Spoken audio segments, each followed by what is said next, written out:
ब्लाऊजची fitting चुकते, व्यवस्थित येत नाही, मुंड्यातले जोड खालीवर होतात, फिटिंगची टिप्स सरळ येत नाही किंवा मुंड्याच्या साईडला घोळ किंवा चुन्या पडतात, असे बरेचसे प्रॉब्लेम तुम्हाला येतात का? येत असतील तर ब्लाऊज फिटिंग करण्यापूर्वी या चुका नक्की टाळा. ब्लाऊज फिटिंग करताना तुम्हाला येणारे प्रॉब्लेम अजिबात येणार नाहीत. चला स्टेप बाय स्टेप बघूया ब्लाऊज फिटिंग करण्यापूर्वी आपण काय चुका करतो आणि त्या चुका कशा टाळाव्यात. हा व्हिडिओ अगदी स्किप न करता तुम्ही शेवटपर्यंत नक्की बघा. हा व्हिडिओ बघितल्यानंतर तुम्हाला ब्लाऊज फिटिंग करताना अजिबात काहीही प्रॉब्लेम येणार नाही. तर बघा, इथे मी ब्लाऊजच्या बाह्या, बॅक पार्ट आणि फ्रंट पार्ट तयार करून घेतलेला आहे. आपण बाही तयार केल्यानंतर कोणती चूक करतो बघा, आपण बाही तयार करतो आणि बाही चेक न करता बाही जोडतो. तसं न करता पहिल्यांदा बाही चेक करून घ्यायची आहे. बाही दंडघेराच्या साईडने एकावरती एक ठेवून वरच्या साईडने चेक करायचं, खालचा आणि वरचा पार्ट एकसारखा आहे का. एकसारखा नसेल तर एकसारखा तो कट करून घ्यायचा आहे. आपण जर बाही चेक न करता ब्लाऊजला जोडली तर मुंड्यातले जोड खालीवर होतात. तर बघा, पहिल्यांदा मी बाही चेक करून घेतली. आता दुसरी चूक आपण काय करतो, बॅक पार्ट आपण चेक करत नाही. बऱ्याचदा बॅक पार्टचा टक्स टाकताना मार्जिन कमी जास्त झालं तर कमरेचा भाग सुद्धा कमी जास्त होतो आणि जर आपण पार्ट चेक न करता जोडला तर मुंड्याच्या साईडला किंवा फिटिंगच्या साईडला घोळ किंवा चुन्या पडतात. आता बॅक पार्ट कसं चेक करायचं बघा, बॅक पार्ट असा फोल्ड करून घ्यायचा आणि आपल्याला जेवढा कमरघेर हवा आहे तेवढा आहे का ते चेक करून घ्यायचं. तर बघा, कमरघेर आहे 32 इंच, 32चा चौथा भाग किती येतो 8 इंच, तर 8 इंचावरती एक मार्किंग करायचं आणि पुढे 1.5 इंच शिलाई मार्जिन घ्यायचं. 8 इंच प्लस 1.5 इंच किती होतात 9.5 इंच, तर कमरघेर 9.5 इंच येतोय का चेक करायचं. तर बघा, कमरघेर आपला बरोबर आहे 9.5 इंच. जर तुमच्या ब्लाऊजचा कमरघेर जास्त येत असेल तर एक्स्ट्राचा कमरघेर कट करून घ्यायचा. तर बघा, आपण बाही चेक करून घेतली, बॅक पार्ट चेक करून घेतला. आता आपण थर्ड चूक काय करतो, आपण फ्रंट पार्ट चेक करत नाही. आता फ्रंट पार्ट कसा चेक करायचं बघा, छातीघेर आहे 38 इंच, 38चा चौथा भाग किती येतो 9.5 इंच प्लस 1.5 इंच शिलाई मार्जिन. 9.5 इंच प्लस 1.5 इंच किती होतात 11 इंच, तर छातीघेर आपला किती आला पाहिजे 11 इंच. लूप पट्टीच्या साईडने मोजताना लूप पट्टी मापामध्ये पकडायची नाही. तर हे बघा, छातीघेर आपला बरोबर 11 इंच आलेला आहे. आता कमरघेर मोजूया. कमरघेर आहे 32 इंच, 32चा चौथा भाग किती येतो 8 इंच, तर 8 इंचावरती एक मार्किंग केलं आणि पुढे 1.5 इंच शिलाई मार्जिन. तर हे बघा, अर्धा इंच कमरघेर जास्त येतोय. आता जर मी हे चेक न करता ब्लाऊज फिटिंग केला असता तर 100% ब्लाऊजला घोळ आला असता. जेवढा कमरघेर जास्त येतोय तेवढाच आपल्याला कट करायचा आहे. छातीघेर बरोबर आहे तर आपल्याला अशी क्रॉस लाईन आखून फक्त एक्स्ट्रा कमरघेरच कट करून टाकायचा आहे.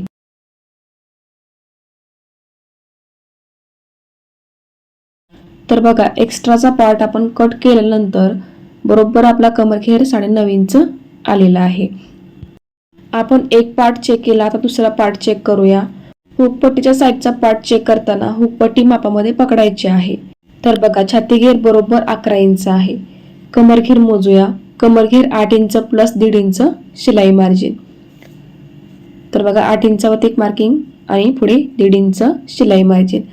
ह्या साईडला सुद्धा अर्धा इंच कमरेचा भाग जास्त येतोय तर तो सुद्धा आपल्याला कट करून घ्यायचा आहे.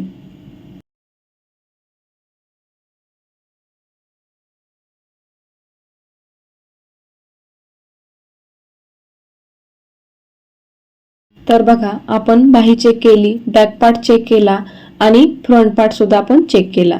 हे सर्व पार्ट आपल्याला शोल्डर जोडण्या अगोदर चेक करायचे आहेत. आता शोल्डर जोडून घेऊया. शोल्डर जोडताना पहिल्यांदा सरळ बाजूने 5 इंचावरती दोन्ही शोल्डर जोडायचे.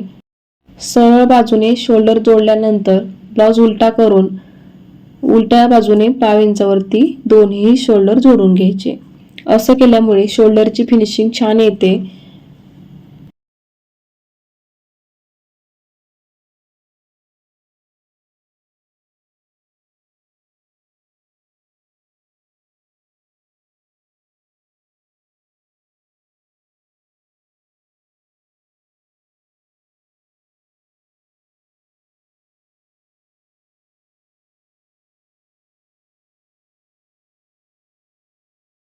तर हे बघा दोन्ही साईडचे शोल्डर जोडून घेतले.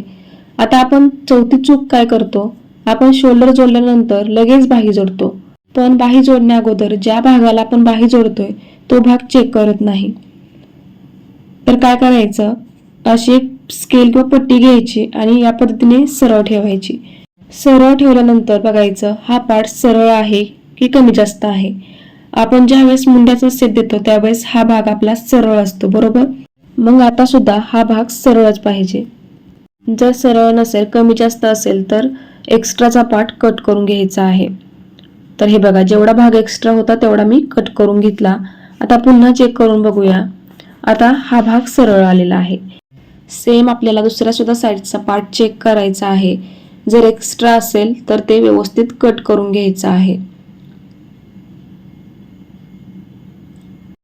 तर हे बघा दुसऱ्या सुद्धा साईडचा आर्महोलचा भाग मी सरळ करून घेतलेला आहे. एक्स्ट्राचं कट करून आपल्याला हा भाग व्यवस्थित कट करून घ्यायचा आहे. आता आर्महोलचा भाग आपण चेक करून घेतला की लगेच बाही जोडायची का? नाही, आपल्याला फ्रंट पार्ट आणि बॅक पार्ट चेक करून घ्यायचा आहे. आता तुम्ही म्हणाल आपण सुरुवातीलाच फ्रंट पार्ट आणि बॅक पार्ट चेक करून घेतला, आपण सिंगल पार्ट चेक केले होते, बरोबर. आता आपण शोल्डर जोडलेले आहेत. शोल्डर जोडल्यानंतर आपल्याला फ्रंट पार्ट आणि बॅक पार्ट एकावरती एक ठेवून चेक करायचा आहे. आपण पाचवी चूक काय करतो, मागचा आणि पुढचा भाग एकावरती एक ठेवून चेक करत नाही आणि तशीच आपण बाही जोडतो. बाही जोडण्या अगोदर आपल्याला हे आवर्जून चेक करायचं आहे. फ्रंट पार्ट आणि बॅक पार्ट एकावरती एक ठेवून चेक करायचं. पार्ट कमी जास्त तर नाहीत ना, आणि कमी जास्त असतील तर ते एकसारखं कट करून घ्यायचं आहे. खालच्या साईडने पार्ट एकावरती एक ठेवायचे आणि वरच्या साईडने चेक करायचं. तर बघा जेवढं एक्स्ट्रा होतं तेवढं मी कट करून घेतलेलं आहे. दुसऱ्या सुद्धा साईडचा आपल्याला same as it is check करून घ्यायचं आहे. खालच्या साईडने फ्रंट पार्ट आणि बॅक पार्ट एकावरती एक ठेवून वरच्या साईडने चेक करायचं. एक्स्ट्रा जर मार्जिन येत असेल तर एक्स्ट्रा मार्जिन कट करून टाकायचं. आता दोन्ही साईडचे पार्ट बरोबर आहेत. बाही जोडण्या अगोदर आपल्याला हे सर्व एकदा चेक करून घ्यायचं आहे. याच चुका आपण करतो त्यामुळे आपल्याला फिटिंगमध्ये प्रॉब्लेम येतो. आता एका साईडची बाही मी जोडून घेतली. आता दुसऱ्या साईडची बाही जोडूया. तर बघा बाही नेहमी मध्यातून जोडायला सुरुवात करायची आहे. बरोबर शोल्डरवरती बाहीचा मध्य ठेवायचा आणि बाही जोडून घ्यायची.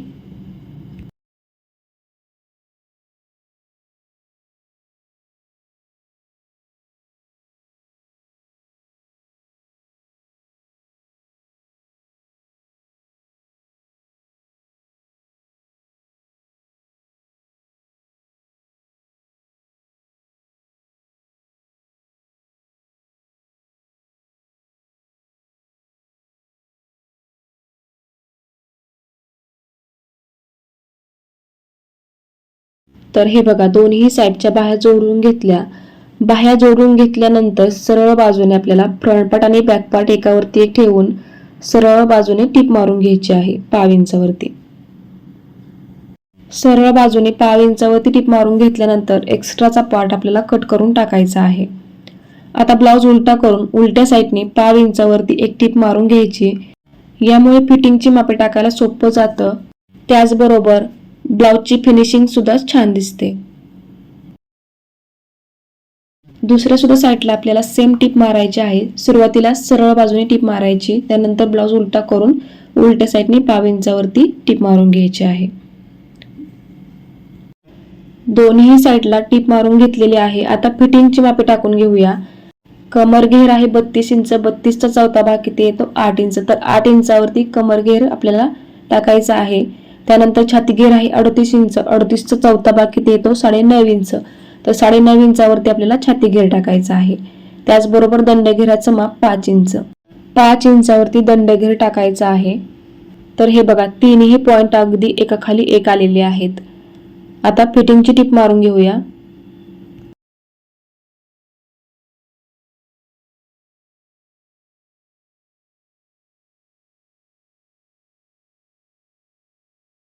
फिटिंगची मेन टीप मारल्यानंतर जेवढं मार्जिन शिल्लक आहे तेवढ्या मार्जिनमध्ये बसतील तेवढ्या टिपा एक्स्ट्राच्या मारून घ्यायच्या आहेत. तुम्हाला सरळ बाजूने दाखवते. हे बघा मुंड्यातले जोड अगदी समोरासमोर आले आहेत आणि फिटिंग सुद्धा सरळ आलेली आहे. आता दुसऱ्या साईडची सुद्धा मापे टाकून घेऊया.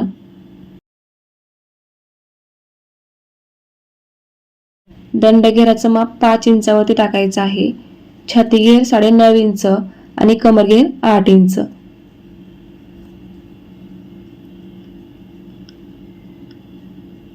मापे टाकताना लूपपट्टीच्या साईडला लूपपट्टी मापामध्ये पकडायची नाही आणि हुकपट्टीच्या साईडला हुकपट्टी मापामध्ये पकडायची आहे.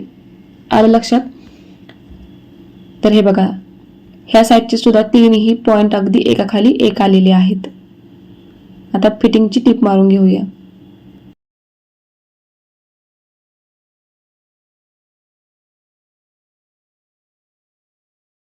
ही सुद्धा साईड तुम्ही बघू शकता. मुंड्यातले जोड समोरासमोर आलेले आहेत आणि फिटिंग सुद्धा सरळ आलेली आहे.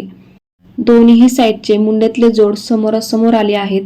दोन्ही साईडची फिटिंग सुद्धा सरळ आलेली आहे. यावरूनच तुमच्या लक्षात आलं असेल आपला ब्लाऊज फिटिंगला कसा बसेल. नक्कीच तुमच्या लक्षात आलं असेल किंवा तुम्हाला समजलं असेल ब्लाऊज फिटिंग करण्यापूर्वी आपण कोणत्या चुका टाळल्या पाहिजेत. ब्लाऊज फिटिंग करण्यापूर्वी तुम्ही जर या चुका टाळल्या तर तुमच्या सुद्धा ब्लाऊजची फिटिंग परफेक्टच येईल. तर बघा मग, ब्लाऊज फिटिंग करण्यापूर्वी कोणत्या चुका टाळाव्यात हे तुम्हाला अगदी सविस्तर मी या व्हिडिओमध्ये दाखवलेलं आहे.